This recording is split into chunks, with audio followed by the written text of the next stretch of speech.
देखिए आपके सामने लिखा है, सारे लोग किसान हैं और हमारा बड़ा सौभाग्य है कि आपने हमको इस लायक समझा कि उड़ीसा से और छत्तीसगढ़ से और हिमाचल से और राजस्थान से और मध्य प्रदेश से चल के आए। मुझे लगता है कि जैसे मेरा आपने सम्मान किया, नहीं कोई कहाँ जाता है, ठीक है ना। तो आपने जो मेरा सम्मान किया उसी हिसाब से मैं भी सोचता हूँ कि मेरी बात भी कुछ उसी प्रकार की हो ताकि आपको और अच्छा लगे। तो मित्र, देश में कितने राज्य, कितने प्रकार की ज़मीनें, कितने प्रकार की जलवायु और कितने प्रकार के किसान और किन किन हालात से, मुश्किलों से गुजर रहे हैं। अगर खेती की समस्याएं किसानों से ली जाएं कि आप बताओ क्या समस्या है, तो हमें लगता है कि एक रामायण और गीता के बराबर समस्याएं हो जाएंगी। क्यों? क्योंकि यहाँ समस्याएं क्रॉप वाइज हैं। 500 प्रकार की क्रॉप हैं, खाद्यान्न की फसल, चावल, तिलहन की फसल, दलहन की फसल, सब नाना प्रकार की सब्जियां, नाना प्रकार के फल, नाना प्रकार की मेडिसिनल क्रॉप। तो हर प्रकार की फसल की अलग अलग समस्याएं, और समस्याएं फिर कितनी। चने में खरपतवार की समस्या अलग प्रकार की है, धान में खरपतवार की समस्या अलग प्रकार की है, और जंगल मतलब आर्चर्ड में खरपतवार की समस्या अलग प्रकार की है। मटर के कीट अलग हैं, सरसों के कीट अलग हैं और टमाटर के कीट अलग हैं। कपास की बीमारी अलग है, गन्ने की बीमारी अलग है, फल की बीमारी अलग है। अब जब इनको मैं कॉम्बिनेशन करता हूं तो बाप रे बाप, लाखों प्रकार की समस्याएं और लाखों प्रकार के सॉल्यूशन। क्या हुआ? किसान भटक गया। तो आज का जो मेरा विषय है कि खेती में समस्या कहां है, खेती में, और उस समस्या का समाधान हम कहां खोज रहे हैं। अगर इतना पता चल जाए कि रियल समस्या क्या है, मतलब समस्या की जड़ क्या है। क्योंकि किसी ने कहा एक ही साधे सब सदे, सब साधे सब जाए। तो जैसा कि मैं आपको कल और आज सुबह वाली क्लास में एक ही चीज कह रहा हूं, इंसान की खुशियों की, मनुष्य के जीवन की सुख, शांति, समृद्धि का जो स्रोत है, जो नारा गढ़ा है, जो सेंटर पॉइंट है, वो सॉइल है। हमारी हर खुशी का, हमारे जीवन की हर जरूरत का, हमारी एक एक सांस का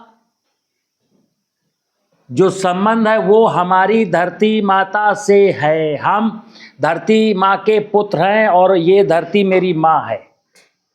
इतनी सी बात समझ में आने के बाद समस्या कहीं नहीं। और अगर किसी बुद्धिजीवी को, किसी टेक्नोलॉजिस्ट को, किसी नीति निर्माता को अगर ये बात गले नहीं उतरती, तो फिर बता दूं, दुनिया में इंसान के सामने या जितनी भी प्रकार की समस्याएं हैं, उनमें से किसी एक भी समस्या का समाधान किसी टेक्नोलॉजी के पास, किसी वैज्ञानिक के पास, किसी चिकित्सक के पास नहीं है, नहीं है, नहीं है। ठीक है ना। तो आप चूंकि खेती से जुड़े हो, आप यहां अपनी खेती को ठीक करने आए हो। जैसे टेलीफोन पर हमको कम से कम 40, 45, 50 लोग, 60 लोग डेली बात करते हैं, जो मुझसे जुड़े हैं।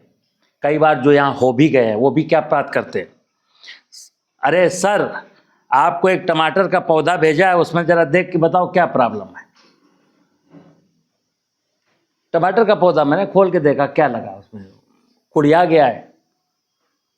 हमने कहा हाँ यार ये तुम्हारा पत्तियां सब कर्ल हो गई हैं क्या? हाँ सर इसका क्या उपाय है? मैं बार बार बोलता हूं कि आप मेरे उपाय खोज करके मेरे पास आए हो। बहुत सारी समस्याओं के प्रश्नों के उत्तर खोजते खोजते थक गए तो मैं मिला, और मैं मिला तो मैं भी वही अगर बन जाऊं तो फिर क्या फायदा? मैं आपकी समस्या का स्थायी समाधान क्या हो सकता है वो बता रहा हूं। अगर आप उसको मान लेंगे, जान लेंगे तो वाकई में आपकी समस्या का समाधान हो जाएगा। और समस्या का समाधान है क्या? सॉइल। तो चलिए, तो आज की जो समस्या है, मतलब नाना प्रकार की समस्याएं, जैसे अभी पिछले सेशन में हुआ कि अंगूर की समस्या अलग है, टमाटर की समस्या अलग है, सेव की समस्या अलग है, मिर्च की समस्या अलग है, दलहनी फसलों की समस्या अलग है, सब्जियों की अलग है, मेडिसिनल क्रॉप की अलग है। समस्याएं बहुत नहीं हैं। समस्याएं जो आपको बहुत दिखती हैं उनकी जड़ केवल एक है। तो उस जड़ को समझना है और समस्याओं से मुक्ति पा जाना है। और उस जड़ को समझ गए तो ये भारत देश फिर से सोने की चिड़िया बन जाएगा। किसान, उन्नत खेती, मध्यम मान, निश्चित चाकरी, भीख निदान, आप फिर से खेती सबसे उन्नत व्यवसाय का दर्जा बन जाएगा। अगर हमने ये समझने में भूल की, मूल खेती का जो मूल विषय है उसको समझने में भूल की, तो फिर मुझे किसी भी समस्या का कोई समाधान नहीं मिलेगा। मेरा जीवन तो नरक में बीत ही रहा है, मैं अपनी आने वाली पीढ़ियों को नरक में ढकेल के जाऊंगा। तो मैं चाहता हूं आप सब लोग ना खुद नरक में रहें और ना आने वाली पीढ़ियों के नरक में ढकेलने का काम करें, बल्कि इस संसार की जो समस्या है उसको लोगों को बताएं कि इस समस्या का समाधान तो चुटकी बजाते हो जाएगा, बस मेरी बात मान लो। अब अभी देखिए समस्या का समाधान हो रहा है। मैंने बोला खेती में समस्या कहाँ है, तो देखना खेती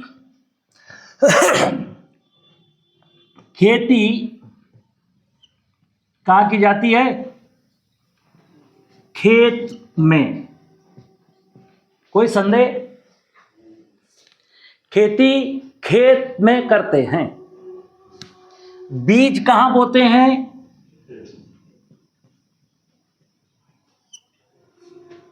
बीज बोते हैं खेत में, ठीक है ना? अब हमें ध्यान क्या रखना है, ये मैंने किसी भी फसल का बीज भी बोया, ये फसल है, बीज माने फसल।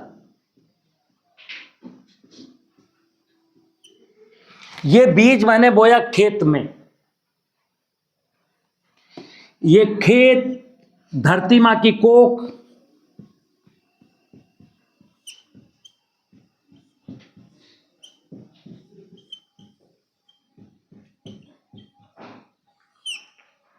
हमारी धरती मां जिसमें मैं बीज बो रहा हूं उसकी कोख कैसी है, ये किसे पता होना चाहिए? हमें। हमारी धरती मां कैसी है,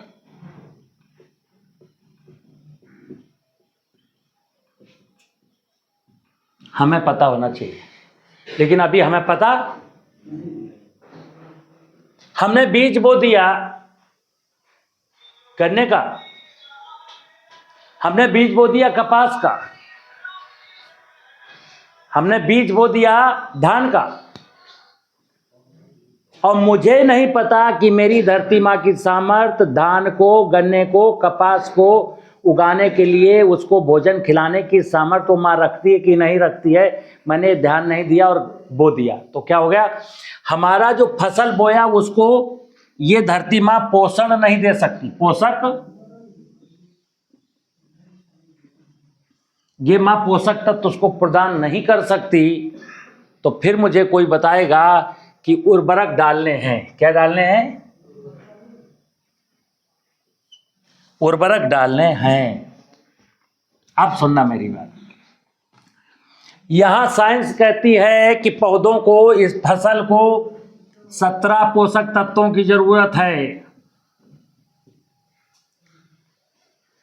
3 कार्बन, हाइड्रोजन, ऑक्सीजन मुझको जलवायु से मिलते हैं, से 14 जमीन से मिलते हैं, लेकिन हम 14 में NPK पर सिमट गए हैं, यानी 14 में से 3 दे दिए, 11 के बारे में आज तक किसी ने सोचा नहीं है, और सोचा है तो अभी सल्फर के बारे में सिर्फ कहना शुरू किया है, सिर्फ कहना। चलो सल्फर भी डाल दिया, जिंक भी डाल दिया, लेकिन और बचे और क्या क्या करेंगे? तो ये हमारे बस का नहीं है, नहीं है ना। धरती, ये जमीन, धरती माँ जो खेत, जो फसल को दे सकती है, वो चीजें मनुष्य की हैसियत से परे हैं, मनुष्य नहीं दे सकता, कितना भी ज्ञानी हो जाए, लेकिन मनुष्य इस फसल की डिमांड को पूरा नहीं कर सकता। फसलों की डिमांड को पूरा कौन करेगा? केवल ये धरती माँ करेगी। लेकिन हम धरती के पुत्र हैं और धरती मेरी माँ है, इतना सा समझता। माँ अगर हमारे लिए, शेष जीवों के लिए बहुत कुछ करती है, तो हमें इस धरती के लिए क्या करना है, ये हमें सोचना है। तो यहाँ पर आज क्या हुआ, टेक्नोलॉजी के युग में हमारे फोर फादर इस बात को समझते थे, इसलिए उनके जीवन में खुशियाँ थीं, इसलिए भारत को सोने की चिड़िया कहते थे, इसलिए भारत को पुरोहित राष्ट्र कहते थे, इसलिए 17वीं शताब्दी में भारत दुनिया की सबसे बड़ी अर्थव्यवस्था में गिना जाता था। क्या हुआ कि भारत की अर्थव्यवस्था अभी 10 साल पहले दुनिया में 20वें 10वें स्थान पर आके टिकी। इतना बड़ा देश, हमारी अर्थव्यवस्था इतनी छोटी क्यों रह गई? क्योंकि इधर टेक्नोलॉजी ने 70 सालों में हम लोगों ने अपने भारत भूमि, भारत की ज़मीन के बारे में कुछ भी नहीं सोचा, भारत की ज़मीन के पानी के बारे में कुछ नहीं सोचा, हम अपने देश के जंगल के बारे में कुछ नहीं सोचे, हम अपने देश की बायोडाइवर्सिटी के बारे में कुछ नहीं सोचते।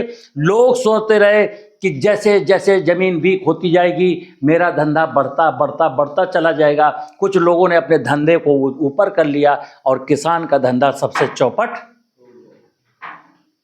आज हर किसान जमीन बेच करके शहर में जाना चाहता है। तो आप किसान हो, जमीन देश का कोई किसान ना बेचे, जमीन से बड़ी ताकत कोई नहीं है, जमीन ही सब कुछ है। और जमीन जो दे सकती है, माँ जो दे सकती है, दुनिया का कोई व्यक्ति दे नहीं सकता। तो जमीन में चूंकि पोषक तत्व तो नहीं है, इसलिए मुझको उर्वरक देने पड़ते हैं, और हमको 14 उर्वरक 17 प्रकार के पोषक तत्व तो नहीं दे सकते, ये माँ ही दे सकती। तो हमको क्या करना है, ये जो जमीन है, जमीन, इसमें ह्यूमस, जिसको आज की भाषा में जीवांश कार्बन कहते हैं, ये 1% से अधिक, जो अभी 0.3% है, इसको आप लोग 1% से अधिक कर दीजिए। धरती कभी आपसे एक दाना फर्टिलाइजर नहीं मांगेगी, पैदावार उतनी देगी जितनी आप अपेक्षा रखते हो। आप केवल इसकी सेवा करो, वरदान ये देगी, दिल खोल कर देगी। जब वैज्ञानिक कहते हैं फसल 60 कुंटल हो सकती है, माँ कहती मैं 80 कुंटल दे दूंगी। ये माँ में सामर्थ्य है, लेकिन अभी माँ की सामर्थ्य को बढ़ाए बिना टेक्नोलॉजी को जानने वाले आपको ब्लब देते हैं कि ऐसा करने से ऐसा होगा, जो कभी नहीं हुआ है, आप अध्ययन कर सकते हो। तो नंबर 1, हमें फर्टिलाइजर ना डालने पड़े। समस्या ये है कि जमीन में मेरी फर्टिलिटी कम है। मैं समझता हूँ कि ये समाधान कहाँ खोज रहे हैं, फर्टिलाइजर में। तो समाधान फर्टिलाइजर में नहीं है, समाधान है इस जमीन में जीवांश कार्बन बढ़ा देने की। दूसरा, हमारी ये जो फसल मैंने बोई, ये तो पोषक की बात हो गई, पोषक तत्वों की। इस फसल में हमारे कुछ बीमारियां लगेंगी।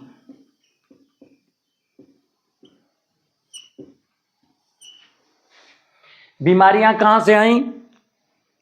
बीमारियां जमीन के बीमार होने से फसल बीमार है। अभी देखना क्या हो रहा है। बेसिकली ये मां बीमार है, धरती मां। मां की बीमारी का लक्षण मां में नहीं दिखता। मां की बीमारी का लक्षण दिखेगा फसल में, और मैं फसल की बीमारी को ठीक करूंगा फफूंदनाशक से। तो मां की बीमारी का एक लक्षण फसल में दिखा और एक लक्षण नहीं दिखा। क्या नहीं दिखा? इसमें पोषक तत्व जो स्क्रैप के भोजन, जो मैं दाल खाने वाला हूं, चावल खाने वाला हूं, उसमें जितने पोषक तत्व होने चाहिए वो नहीं है, ये हमको दिख नहीं रहे हैं। लेकिन स्क्रैप में जो बीमारी आई है वो दिख रही है। तो बीमारी के इलाज के लिए मैंने फफूंदनाशक इस्तेमाल किया। अब क्या हुआ? ये फफूंदनाशकों का जो इफेक्ट था वो फसल की उपज में गया, और ये उपज जिसमें ना स्वाद था, पेस्टिसाइड का इफेक्ट अलग से था, पोषण था ही नहीं, ये फसल आदमी ने खाई और ये आदमी बीमार हो गया। बीमार होकर कहां चला गया? अस्पताल चला गया। समझिए बात। इस धंधे में, इस अज्ञानता में भला किसका किसका हुआ? पेस्टिसाइड बेचने वालों की चांदी, अस्पताल वालों की चांदी। मरा कौन? गरीब किसान। क्यों? अज्ञानता में। तो मैंने क्या बोला? समस्या कहां है? समस्या जमीन में है। समस्या का समाधान हम फफूंदनाशक में खोज रहे हैं, जो समाधान नहीं है। ठीक ना? अगली समस्या, ये फसल बोई है, इसमें कोई कीट लगेगा।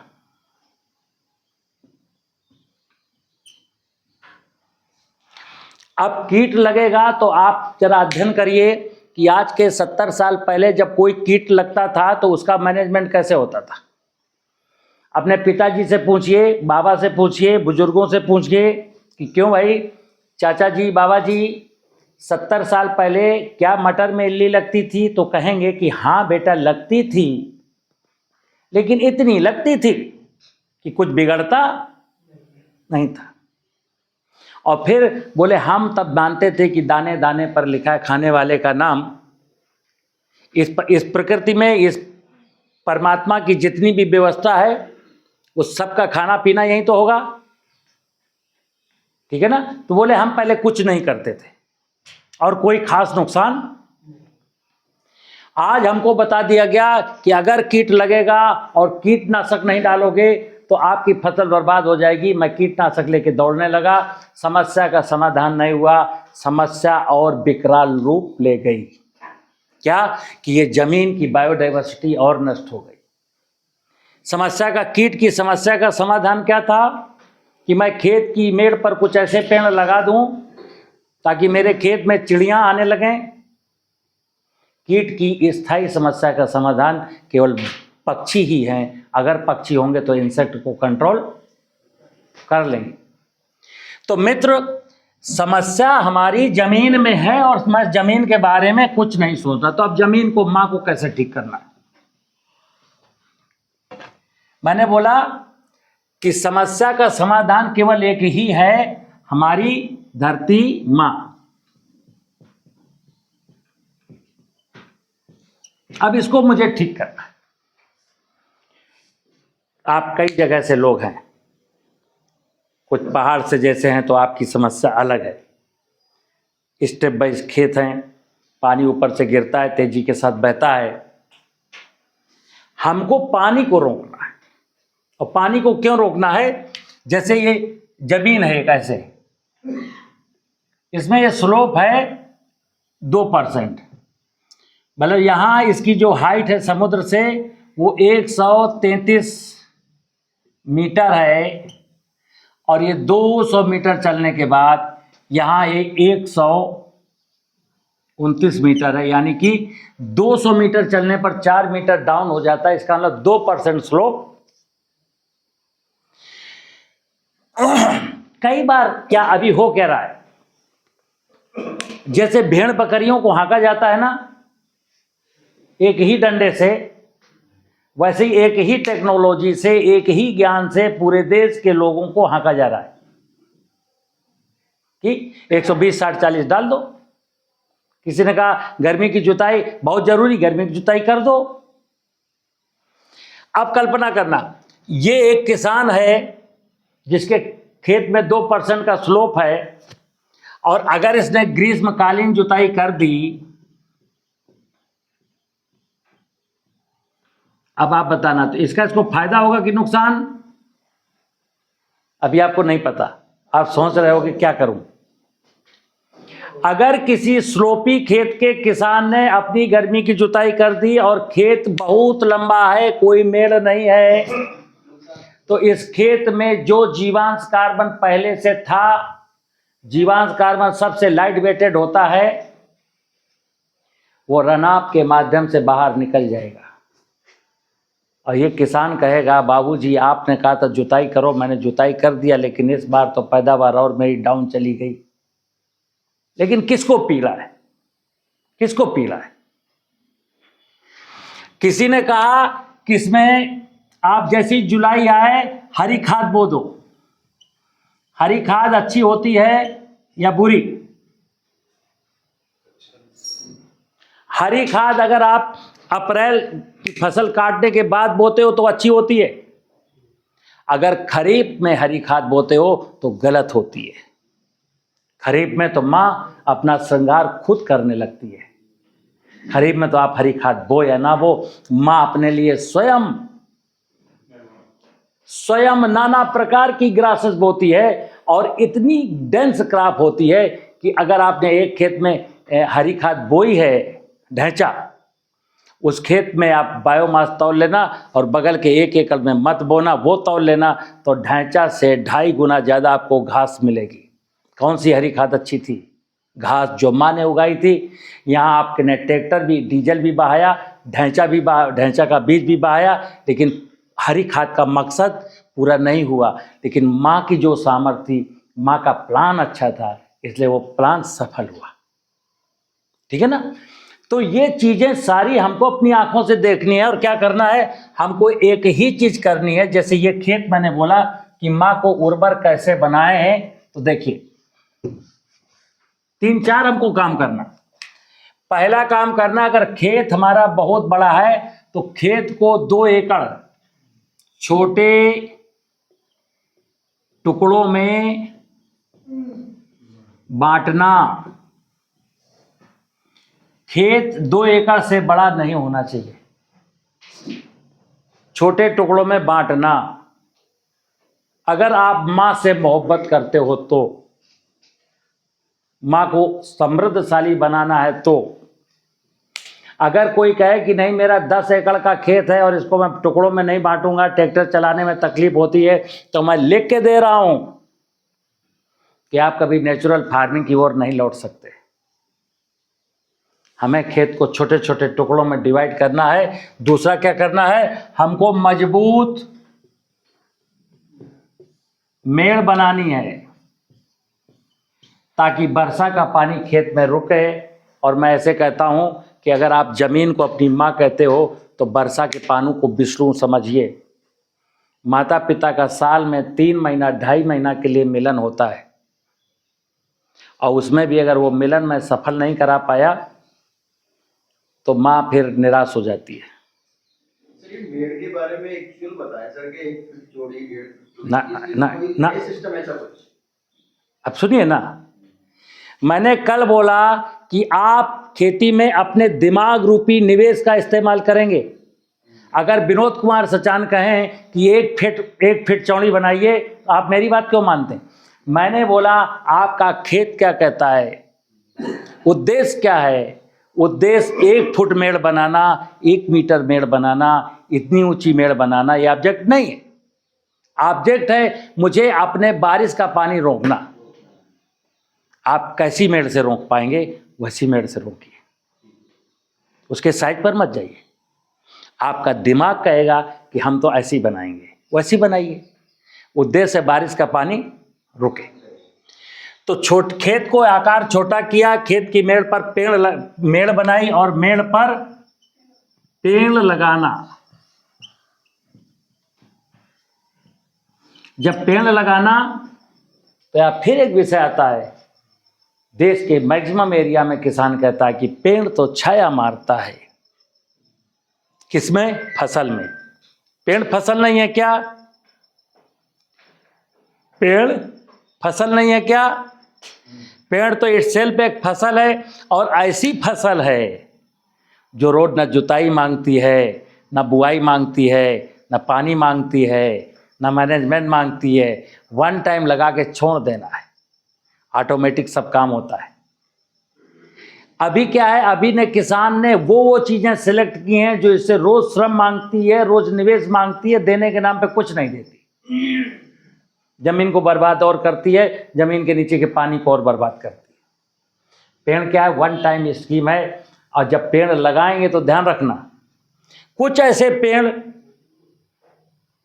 जो चिड़ियों के लिए हैं, कुछ ऐसे पेड़ जो पशुओं के चारे के लिए, कुछ ऐसे पेड़ जो लकड़ी और इमारती लकड़ी के लिए, कुछ ऐसे पेड़ जो फल के लिए।